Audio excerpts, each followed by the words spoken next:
శ్రీమాత్రే నమ. జయ గురు దత్తాత్రేయ నమ. ఈ వీడియోలో మీనరాశి వారికి ఫిబ్రవరి 1వ తారీఖు నుంచి 7వ తారీఖు మధ్యలో జరగబోయే వారఫలాలు పరిశీలించినప్పుడు ఒక బ్రహ్మాండమైనటువంటి ప్రారంభం ఈ రాశి వారికి ఈ వారం ప్రారంభమవుతుంది. 4 గ్రహాలు 11వ స్థానంలో సంచరిస్తున్నప్పుడు జాతకుడికి వివిధ మార్గాల ద్వారా సహాయ సహకారాలు, ఆదాయ వనరులు పెరగడం, అలాగే మంచి స్నేహితులు, మంచి ప్రోత్సాహం కూడా లభిస్తూ ఉంటుంది. అయితే ఇవన్నీ ఉపయోగించుకోవాలంటే జాతకుడు ముందుగా తనను తాను సంస్కరించుకోవలసి ఉంటుంది. రాశి యందు శనిగ్రహ సంచారం వల్ల జాతకుడికి ఒక గొప్ప అవకాశం అన్నది రావడం జరుగుతూ ఉంటుంది. అంటే బాగా కష్టపడి ఒక డిసిప్లిన్తో ఎంత కష్టపడతారో అంత మాత్రమే ప్రతిఫలం వచ్చే విధంగా తనను తాను మార్చుకోవాల్సి ఉంటుంది. ఎక్కువగా ప్రతి పని తనను తాను సొంతంగా చేసుకోవడం వల్ల, అలాగే క్రమశిక్షణతో వ్యవహరించడం వల్ల, సూర్యోదయానికి ముందే మేల్కొని చిన్న చిన్న బలహీనతలు, చిన్న చిన్న అలవాట్లు ఉంటే అవి కంప్లీట్గా తగ్గించుకోవడం వల్ల నెమ్మది నెమ్మదిగా మీకు ఈ సహాయ సహకారాలు ప్రస్తుతం చతుర్థంలో ఉన్నటువంటి గురువు అయితేనేమి, 11వ స్థానంలో ఉన్నటువంటి రవి, కుజ, బుధ, శుక్రులు అయితేనే చాలా వరకు సహకరిస్తారు. అయితే ప్రస్తుతం జరుగుతున్నటువంటి పరిస్థితులు అంటే మీ యొక్క పోస్ట్ పోన్ మెంటాలిటీ, ఏ పని చేయలేకపోవడం, వచ్చిన అవకాశాన్ని వదులుకోవడం, ఏదైనా అవకాశం ఇస్తే వాళ్ళని విమర్శించడం, కొన్ని అశ్రద్ధ, కొంతవరకు రెక్లెస్, ఇవన్నీ మీ యొక్క బంధువర్గాన్ని దూరం చేస్తున్నాయి. మీలో కూడా ఉన్నటువంటి గతంలో ఉన్నటువంటి మీకు ప్రస్తుతం నడుస్తున్నటువంటి పరిస్థితికి చాలా డిఫరెంట్ రావడం వల్ల మిమ్మల్ని చూసిన వాళ్ళు ఈ విధంగా ఆశ్చర్యపోవడం జరుగుతుంది. అయితే ఆల్రెడీ క్రమశిక్షణతో మెదులుతూ దైవ మార్గంలో నడుస్తూ ఎటువంటి బలహీనత లేకుండా ఉన్న వాళ్ళకి ఇది వర్తించదు. ఎవరైతే ప్రస్తుతం వాళ్ళ స్థాయిని బట్టి ఇటువంటి బలహీనతలకు లోనై ఉన్నారో, ఏ పని వచ్చినా కూడా దాన్ని అవాయిడ్ చేస్తున్నారో వాళ్ళకి మాత్రమే ఇది వర్తిస్తుంది.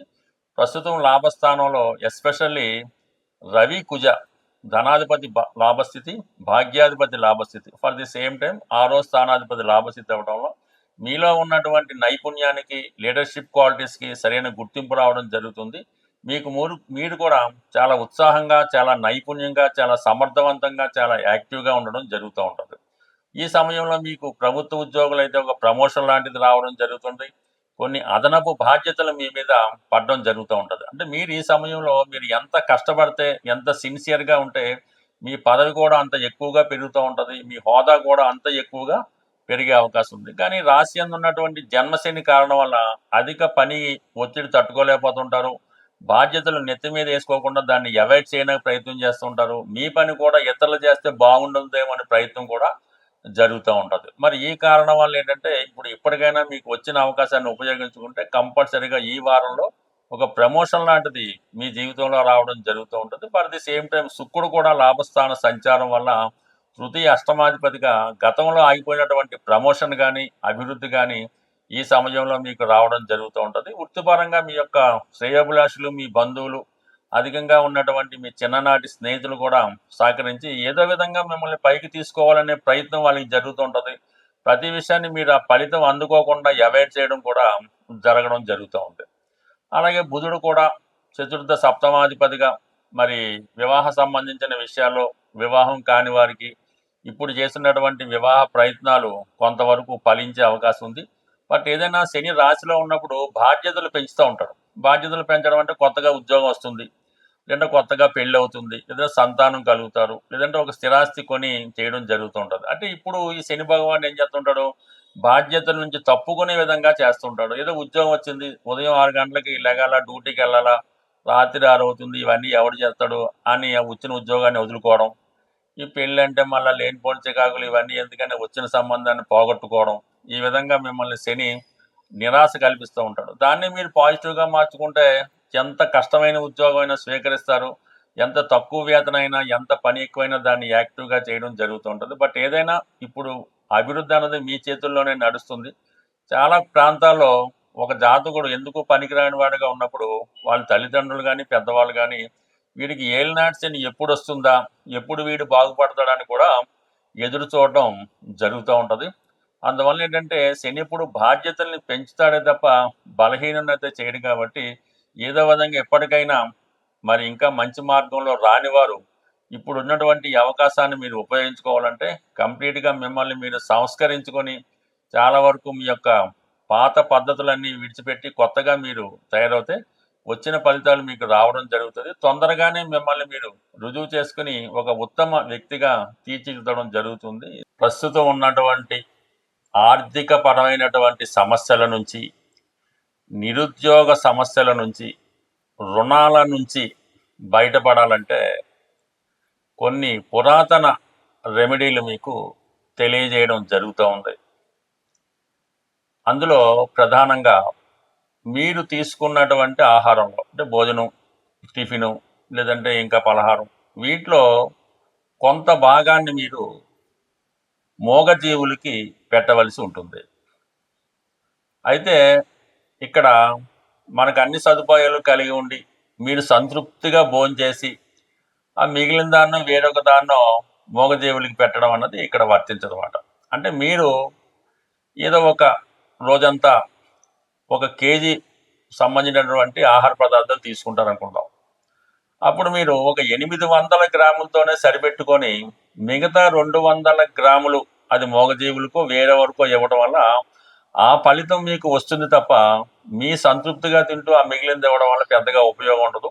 అంటే మన ఆహారంలో మనకి భగవంతుడు కేటాయించిన ఆహారంలో కొంత భాగాన్ని వాళ్ళకి కేటాయించడం, మనం కొంత ఆకలితోనూ అసంతృప్తితో ఉండడం వల్ల ఆ ఫలితం మీకు రావడం జరుగుతూ ఉంటుంది. ఇది కామన్గా తెలుసుకోవాల్సిన విషయం. అలాగే ఏదన్నా ఈ సిటీలో అది మనం ఏదన్నా టెంపుల్కి వెళ్ళినప్పుడు దేనికి వెళ్ళినప్పుడు అక్కడ అంటే ఏదైనా దైవ సంబంధించిన కార్యక్రమాల్లో కానీ దేవాలయాల్లో కానీ మనకి ఎవరన్నా ఈ పెళ్ళికో వాళ్ళ యొక్క బర్త్డేకో ఆహ్వానించి భోజనం అది పెడతా ఉంటారు. ఆ సమయంలో అంటే ఇలాంటి వాటిలో మీరు వెళ్ళి అక్కడ భోజనం చేయవచ్చు. అంతేగాని ఎక్కడ పడితే అక్కడ బయట భోజనాలు పెడతా ఉంటారు. ఏదో అక్కడ టెంపుల్ దగ్గర ఇంకో చోట ఇంకో మండల వారం అది సాధారణంగా మీరు అటువంటి భోజనం అన్నది అంటే బయట అటువంటి భోజనం అన్నది ఆహ్వానం లేని భోజనం కానీ అనాచితంగా పెట్టే భోజనం కానీ ఏదైనా ఒక సంస్కారం కలిగే వ్యక్తులు అంటే వాళ్ళు బతకగలరు, మనకు ఆదాయం ఉంది, ఆ పూట భోజనం మనం చేయగలం అనుకున్న వాళ్ళు సాధ్యమైనంత వరకు అది అవాయిడ్ చేయడం మంచిది. అంటే అది ఇంకోళ్ళకి పొందడం జరుగుతూ ఉంటుంది. మీకు అవకాశం ఉంది కాబట్టి మీరు మీ యొక్క ధనంతో ఏ హోటల్లోనో ఇంకో చోట భోజనం చేయడం వల్ల ఆ ఫలితం రావాలి. కానీ ఇలాగా ఫ్రీగా పెట్టే భోజనం చేయడం వల్ల అది కూడా మీకు భగవంతుడు మీకు రావాల్సినటువంటి పుణ్య ఫలితాన్ని అది ఇబ్బంది పెట్టడం జరుగుతూ ఉంటుంది. ఇది కూడా సాధారణంగా గమనించడం మంచిది. అయితే సాధారణంగా ఇది ఎక్కువగా ఈ గుజరాత్ ఉత్తరాది ప్రాంతాల్లో పాటిస్తూ ఉంటారు. మనం ఉద్యోగంలో సక్సెస్ రావడం లేదు, వృత్తిలో సెటిల్ అవ్వడం లేదు, ఆర్థిక పరంగా ఇబ్బందులు ఉన్నాయి అనుకున్నప్పుడు ఒక తెలుపు రంగు టోపీ తల మీద ధరించడం వల్ల వృత్తిపరమైన ఇబ్బందులు తొలగడం జరుగుతూ ఉంటుంది. అంటే మన వృత్తి విషయాల్లో దశమ భావం అన్నది మన తల చెప్తూ ఉంటుంది, మన హెడ్. అందుకని మన పని పూర్తయిన తర్వాత మొక్కుకొని తలనెలా ఇవ్వడం జరుగుతూ ఉంటుంది. ఆ తల మీద తెలుపు రంగు టోపీ ధరించడం వల్ల వృత్తిపరంగా ఎదురవుతున్నటువంటి సమస్యలు కానీ ఆర్థిక సమస్యలు కానీ చాలా వరకు మనకి తొలగిపోతూ ఉంటాయి. ఇంకొక బ్రహ్మాండమైన రెమెడీ ఏంటంటే నిరుద్యోగులు చాలా కాలంగా ఉద్యోగం రావడం లేదు అనుకున్న వాళ్ళు ఈ గుడ్డి వాళ్లకు అంటే చూపు తక్కువగా ఉండి ఈ ఫిజికల్లీగా ఛాలెంజ్ పీపుల్లో ఈ కంటి చూపు సరిగ్గా లేని వాళ్ళకి ఒక ప్రత్యేకంగా హాస్టల్ అని కొంతమంది ఉంటారు. అటువంటి వారికి ఒక 10 మందికి వాళ్ళకి ఇంచుమించుగా ఇష్టపూర్వకంగా స్వీట్స్ అంటే గులాబ్ జాము కానీ జిలాబీ కానీ అంటే పాకంతో కూడుకున్నటువంటి తీపి పదార్థాలు వాడికి అంటే ఏదో మనిషికి ఒకటో అరో కాకుండా తృప్తికరంగా ఉన్నట్టుగా వాళ్ళకి ఒక 10 మంది ఇటువంటి బ్లైండ్ పీపుల్కి డొనేట్ చేయడం వల్ల మీకు ఉద్యోగపరంగా ఉన్నటువంటి సమస్యలు దొరుకుతాయి. ఇది ప్రాక్టికల్గా మనం చేసి చాలామంది చేయించడం వల్ల వాళ్ళకి సక్సెస్ అవ్వడం వల్ల చెబుతుంది. ఇది పెద్దగా మీరు సీరియస్గా తీసుకొని నమ్మకంతో చేయడం వల్ల ఎంతకాలంగా మీ నిరుద్యోగంగా ఉన్నా ఆ సమస్య అన్నది తీరుతుంది. దాని తర్వాత వెరీ సింపుల్గా మనకి సాల్వ్ అవ్వాలి. వివాహ సమస్య, పెళ్లి సంబంధాలు కుదరడం లేదు, ఉద్యోగం రావడం లేదు, అప్పు దొరకడం లేదు అనుకున్న వాళ్ళు సూర్యాస్తమయం తర్వాత ఏ మంగళవారం అయినా పర్వాలేదు హనుమాన్ ఆలయంలో జిలాబీ పంచిపెట్టడం వల్ల మీకు తొందరగా ఆ పని పూర్తవుతుంది. రుణ సమస్యలు చాలా వరకు సాల్వ్ అవడం జరుగుతూ ఉంటుంది. సో ఈ విధంగా ఇటువంటి చిన్న రెమెడీలు, అంటే ఏదన్నా రెమెడీ చేసినప్పుడు అవతల వ్యక్తి కూడా సంతృప్తి పడవలసి ఉంటుంది. ఊరికే ఏదో జిలాబీ అన్నట్టు ఒక జిలాబీ అలా కాకుండా కంప్లీట్గా ఉండాలి. భగవంతుడు కూడా మనం ఏదన్నా ఒక రెమెడీ నిమిత్తం పూజ చేసినప్పుడు, ఏదో తమలపాకులు పూజ చేయిస్తాం అన్నప్పుడు ఏదో 41 తమలపాకు 21 తమలపాకు కాకుండా ఏదో ఒక బుట్ట తమలపాకులు ఆ విధంగా పూజ చేయడం వల్ల, అలాగే విపరీతంగా సింధూరం వాడటం వల్ల, ఎక్కువగా ఆంజనేయ స్వామి అంటే మనం వాళ్ళ యొక్క స్థాయిని బట్టి సాధనను బట్టి చేయవలసి ఉంటుంది. ఏమీ లేని చిన్న విద్యార్థి ఒక 100 తమలపాకులతో పూజ చేయనా పర్లేదు.